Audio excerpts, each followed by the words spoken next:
Hello, ladies and gentlemen.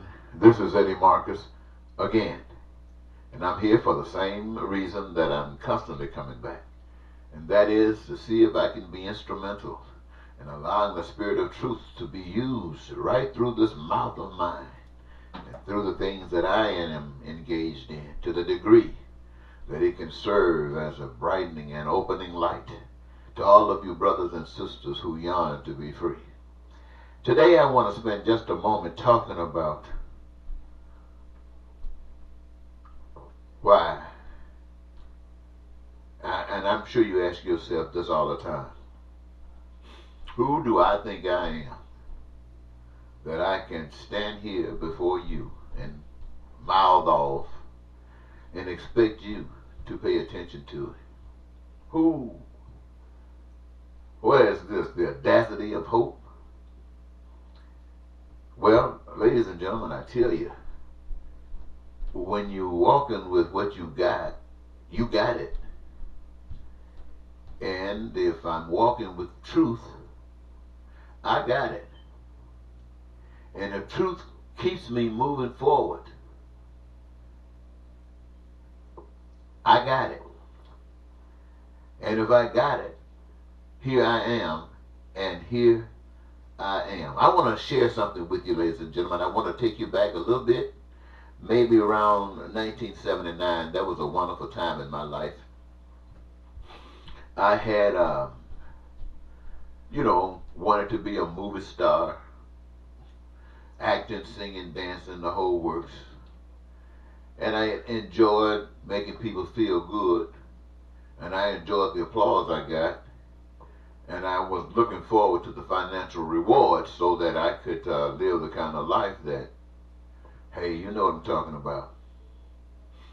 But I had to change my plans because of some other things. And I ended up working at the Veterans Administration in Chicago as a counselor. And it was a wonderful job. It was one of the better jobs I had had in that point in my life. I was still a kind of young man, and I'd had several jobs, but all of them were good, but this one was okay. But I ended up being exposed to my veterans and their dependents and survivors when the situation merited. That took me out within the community and doing liaison work as well for the Veterans Administration with those organizations that were connected with the VA one way or another, and dealing with the community. I saw, ladies and gentlemen, some pain. Oh, did I see some pain? You know, you've heard people talk about Chicago. You start talking about ghettos. Ghettos anywhere will make anybody who tries to stay away from the ghetto sick. But when you have to be in them, you have to be in them. There are ways to stop them, but if you don't know what they are or know and won't do, then you're going to get the same effect. But every now and then, it has to be brought to the point, if you're going to change it, that something happens, something takes place, and usually what takes place after we find out that there's not going to be someone that leads us out, or if someone does, they come in and have to make a sacrifice of something else. So we want to be clear of all of that. So I'm talking about in 79, I ended up finding out that I did not like what I saw. I don't know what made me feel that way. The only thing I can think of is being raised, you know what I mean, raised by old people. You know, I'm an old guy right now, as you can see, even though I dyed my hair back. But I can't remember a time when the people that raised me looked this young. Now, I'm sure, since they had me since I was a baby, I'm sure they didn't always look, well, it is what it is. But they raised me. All my friends, all you guys who are around my age, you were most of you who were raised by your parents, or even if you were adopted by young people, most of the time. And so you had this indoctrination of a society from a mental standpoint, spiritual standpoint of those who were young, and there's nothing wrong with that at all. Nothing, my friends, nothing. I'm not trying to belittle any of this. We got geniuses everywhere, but it just so happened that I was raised by some old people, and they were black people. Some of them really connected with slavery. And my education was different than yours. Mine was like having gone through what yours are going through. And it always made it seem as if I had to feel a little bit more compassion for other people than they felt for me. Why? I don't know. Maybe that's the way old folks feel about young people. They feel like they owe them something and they care about them. Maybe that's it. So it was embedded in me because I feel it that way. I feel that way. And so I decided I wanted to do something about it, ladies and gentlemen. So I ended up quitting the Veterans Administration, started washing storefront windows, come a janitor. And why did I do that is because I needed to focus on how do I engage myself in fighting a problem like this that have always existed. And I can be watching the storefront window thinking about stuff like that. I can't be counseling thinking about stuff like that. So that caused me to get a divorce. And even then, that was about what you think. It was about money. And at the VA, I made a pretty good check. I'm watching storefront windows now. My wife didn't feel that she bargained for that. And you don't blame her. And I guess I really don't either. I know that's some strange stuff. So we ended up getting divorced. Then I went on to the military and found out that in the military, some strange things happened right there with people like Ronald Reagan. On the one hand, whatever he did, people thought it was the greatest. On the other hand, people thought like it was sick.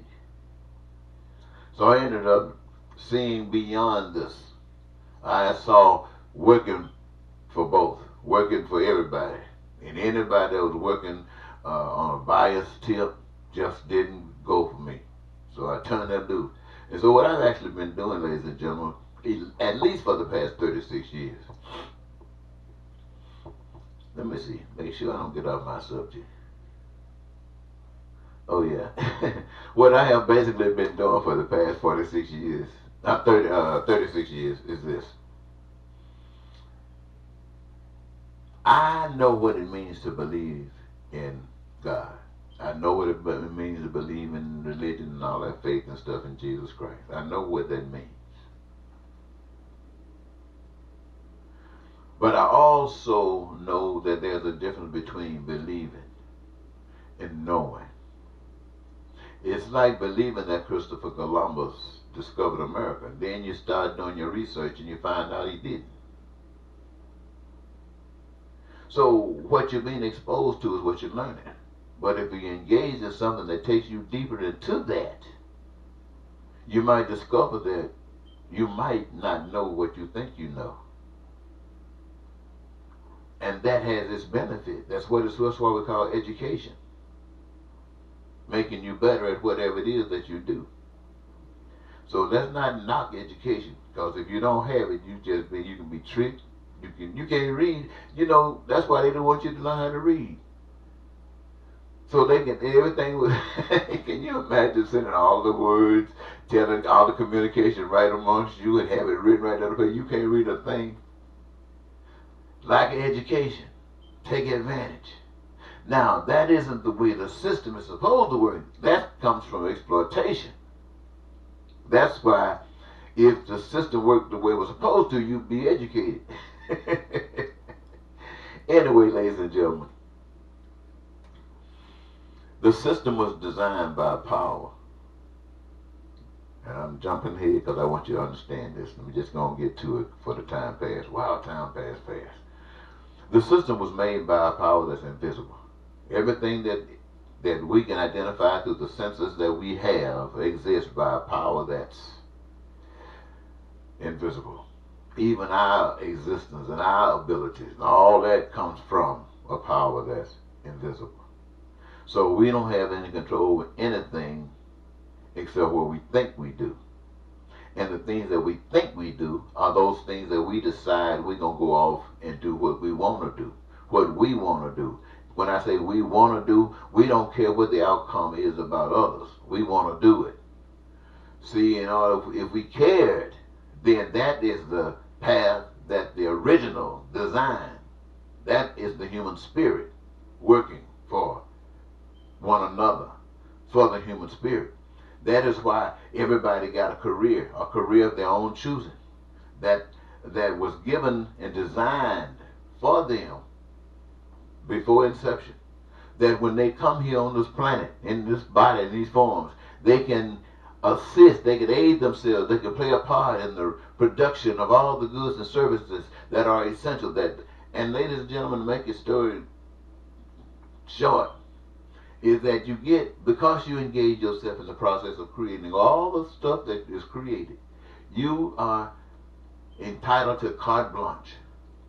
That means anything that in this life that you want to do, that you can do, you want, desire to do it, that you got carte blanche to do it. Why? Because you're free. You're a child of the Most High God. And you're here doing what God designed you to do, and it gives you your greatest joy. And out of it, you wish for nothing, because God has provided all your needs by engaging everybody in the process of creating the fulfillment of dreams. Ladies and gentlemen, you cannot beat that. You cannot beat that. That's what I'm here to tell you about. And when you do stuff like that, you can't be listening to people who thinking otherwise. Look, do you remember the Holocaust? Remember Vietnam and Africa, where people are constantly fighting and killing? I mean, you just check your history. You find out that in order to control and manipulate people, others who claim to be more powerful than that invisible spirit have killed and murdered and mangled and done everything to the other part of society, trying to be boss. And they still reign supreme. Why? Because after a certain point of killing and mercilessness, people get tamed and sit down. But God Almighty, ladies and gentlemen, recognizes that you sit down. But it is still required that you stand up. Because if you don't stand up, you're not deserving. I'm telling you, ladies and gentlemen, this is why every now and then somebody stand up. Every now and then God snatch somebody by the hair and pull him up, qualify him and design so he can stand before you, to remind you that the invisible spirit. Now, what does that say? That is saying this. One time you were perfect. You gave up perfection. And now it seems it's nothing but a curse. In order for you to get back in the line of perfection, you got to choose it. And to choose it means you got to give up imperfection. And if giving imperfection up gets you out of this body, and it will, the only reason it'll let you stay in this body is if the society changed. And if the society ain't going to change, you ain't going to stay there. You don't even want to be there. And they going to relieve you. But this invisible power, knowing that you know that this is your choice, you're giving up imperfection. Now you are ready, my friend, back for perfection in the real thing of life. And that is prepared for those who have made that decision somewhere else, where I don't know. Could be right here. I don't know. Let me leave that alone. I just know that God is something else. Invisible God is something else. So, ladies and gentlemen, let me see if there's anything else, because the time passes so fast. All I want you to remember is this. When there is no killing,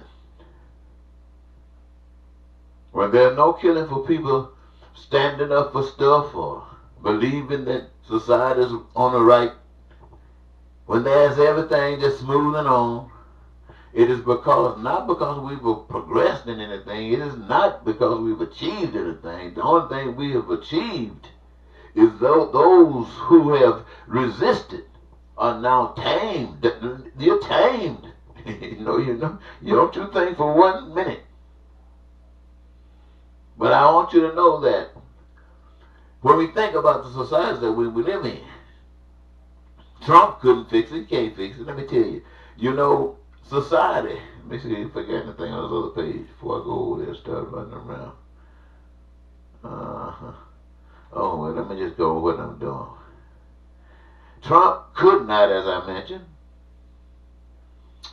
Y'all remember Julius Caesar? Caesar couldn't fix the problems. Y'all remember Egyptian Pharaoh? Excuse me. They couldn't fix the problem. You remember Romans Constantine? He couldn't fix the problem. You remember... Whoa! One more time. Excuse me. You remember King James? Yeah, he couldn't fix the problem. And even before then, Moses couldn't fix the problem. And for those of you who are into Jesus didn't fix the problem. But people are still searching for answers. Why? Because those others didn't fix the problem. Their efforts were not to fix the problem, but to give attention that there was another power that allowed them to do the things that they did without prejudice. But the people are still today searching for answers. In 2008, they gave up the normal traditions. That's when they picked the first black man. The Republicans and Democrats had failed, and the people were looking for answers. That means things were going kind of crazy, strange. So they say maybe a black man. Well, black man was not the answer. 2016, they decided to try a blatant evil man to give him a chance. And it only created more evil. So we have where the middle class has failed. The billionaires have failed when we talk about leadership. The secret societies have failed. So we got the traditional two-party system. We can't forget them. Republicans and Democrats, they have failed. And we look back at it, we see the blacks failed, evil failed. So where do we go from here? That should be on everybody's mind. I say let's try something new. Let's try you. I commit. And what I say, ladies and gentlemen, is this. What God has ordained for human beings, all of us, including me, is that we live here on earth at this time. Say this, forgive me for the time, as if we're in heaven. That means all our needs, wants, or desires are being met. That the design has already been set, and the only reason that we're not experiencing it today is because we're not following the plan. And there are many reasons why we're not following the plan. However, only one reason will allow us to get back on it, and that's when we stop following everything else. And so for me, I know we all supposed to have carte blanche. So all y'all in the world, I want you to know when I stand up and speak for carte blanche, I'm not just speaking for myself. I'm speaking for all of you guys. I want you to have the desires of your heart, because God wants you to have. God made you to have. But it requires that you participate. It means that you resist everything else. I'm telling you the truth, ladies and gentlemen. It means you resist. It ain't no gradual stuff. Well, 10 years from now we'll do this. 50 years now we'll expose this. No, it means stop it. It means stopping the BS. Make up your mind. This ain't, nothing belongs to us. And how we want to make it perfect for no more wars, no more lying, no more cheating, no more stealing, no more terror. How we going to do that? By making everybody happy. How we do that? By making everybody happy. Making sure that people have their dreams met. How do you do that? First of all, give them a good job. Let them get out the way. Let them choose their job. They're going to choose the right job. It has already been perfected. Then get out the way. Let them do their thing. Have all the education they need, all the health care they need, all food, clothes, shit. You ain't going to have no problems. This is divine, ladies and gentlemen. Ladies and gentlemen, I'm talking to you fast right now because every time I speak to you, I'm saying these same things. And if you miss it here, you can repeat it or go to something else and you still going to hear it. Why? Because the Spirit, that's the God. What makes that Spirit so fantastic? That Spirit is required to live in you. See, you become a participant. You become eyes and hands and feet and mouth. But the Spirit becomes the truth. And so you exhibit truth in the midst of falsehoods, knowing that you're going against the grain, but doing it excitedly and not scared. These systems don't understand, and if they do, the people don't. You didn't, but now you do. And you're excited. You're a star now. Why? Because you're exhibiting the love of God to these people who need it. And you're just a tool. God gets the glory. People come to see. Talk to you later. Bye-bye.